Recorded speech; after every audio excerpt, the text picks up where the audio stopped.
Mustangs, Chargers, and Firebirds, oh my. Thanks, Shelby.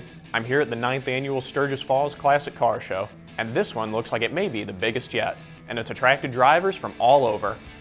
The cars featured weren't all classics either. Cars included some future classics, and some cars that have a very small but loyal following. In fact, the car show has more than just cars. There were 2 classes alone just for motorcycles. A benefit of this type of show is that everyone is encouraged to participate. Some shows have very strict regulations, allowing only cars that fall within a certain year range to enter. Others will frown upon cars that aren't immaculate, calling a single missing stitch in the seating a cardinal offense. In the Midwest especially, many local car shows consist of a few Mustangs, a handful of Camaros, and a bevy of Bel Airs. Of course, those usual players were all present, but at Sturgis, variety reigns supreme.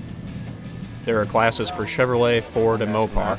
Each class is split into categories for cars that look like they could have just come off the showroom floor, or some that have had more than a little work done, and everything in between.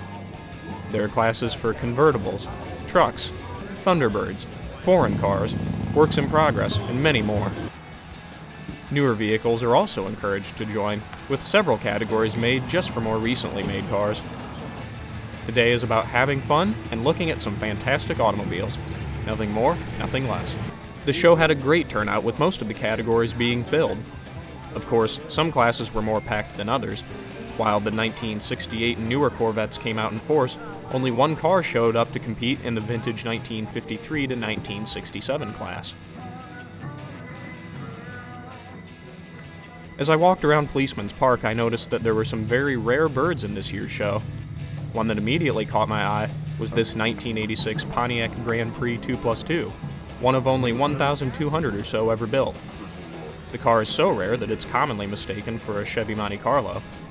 As the owner told me, it's best to just smile and say thanks. Just a short walk down the row was this 1976 Honda Goldwing Limited Edition.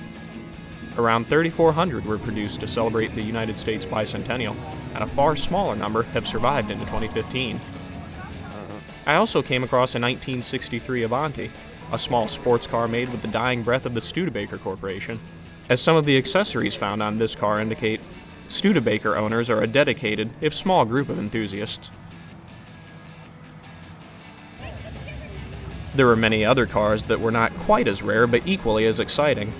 For example, this 1971 Plymouth GTX. It began its life as a Plymouth Sebring, but after an accident that nearly killed the car for good in 1984, a slow journey began to restore it to its former glory, and then some.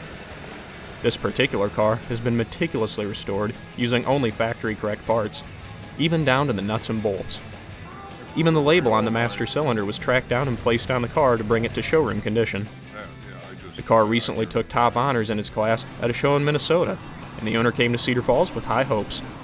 They weren't in vain, as his Plymouth was awarded first place in the factory stock Mopar 1970 to present class. While some people get enjoyment from trying to preserve their cars in a fixed point in time, others have a very different agenda. Their idea is that the factory sends out a car that serves as a good starting point for something even greater. Modders can take many different forms. Some drop the height and bolt on gigantic wheels to their cars, usually from the 60s and up, to make up the lowrider crowd. Others install aggressive body kits and paint their cars, usually Japanese or Korean in origin, in flashy colors as part of the tuner contingency. Some like to build sleeper cars. They will leave their car almost untouched on the outside, save for a few changes, but put massive amounts of effort into the car's power. Perhaps the most commonly spotted car at this show was not one car at all, but a certain group of cars. The cars that have gone out of production seem to have the biggest following. The Studebaker Avanti with its sleek looks and rarity. The Chevrolet Corvair, once called unsafe at any speed by Ralph Nader, now proudly wears that label. The Pontiac GTO, the car most often credited with kicking off the muscle car craze, and the Pontiac Firebird that followed it to take part in the pony car wars of the 60s and 70s. Oldsmobile, Mercury, Plymouth, AMC, and more. All were represented in the show, sometimes with several different examples. Some of the rivalries from the old days still continue today. On one side of the field, Mustangs sit together. ranging from a 1968 fastback that Steve McQueen would find satisfactory, to a very angry-looking white and green 2014 Mustang. Not too far away were Camaros and Firebirds. The antithesis to the 68 Mustang sat directly across from it, in the form of a black Trans Am with a familiar name written on the door. Nearby sat another black Trans Am, this time a much newer WS6 with flames on the side, chrome under the hood, and a custom red and black interior. Half the fun of a car show is the people you meet. The car show crowd is just about the most tightly knit group of people you'll ever find. They're all brought together for one reason. They want to either show their car or look at somebody else's. Nearly everyone there is extraordinarily friendly. And as I found out, if you wear a racing shirt and carry a camera, you will meet everyone.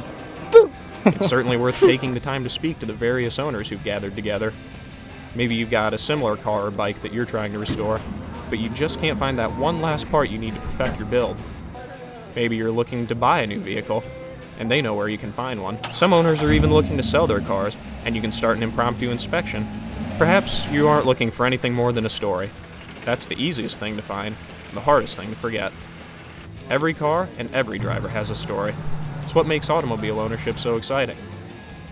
However, some people say that the auto industry as we know it is dying. They say that kids just don't care about cars anymore. Based on what I observed at the 2015 Sturgis Falls Classic Car Show, I'd say that isn't quite true. As I found out, it looks like there's at least one youngster who happens to agree with me. Oh, that type of thing. On Highway 3.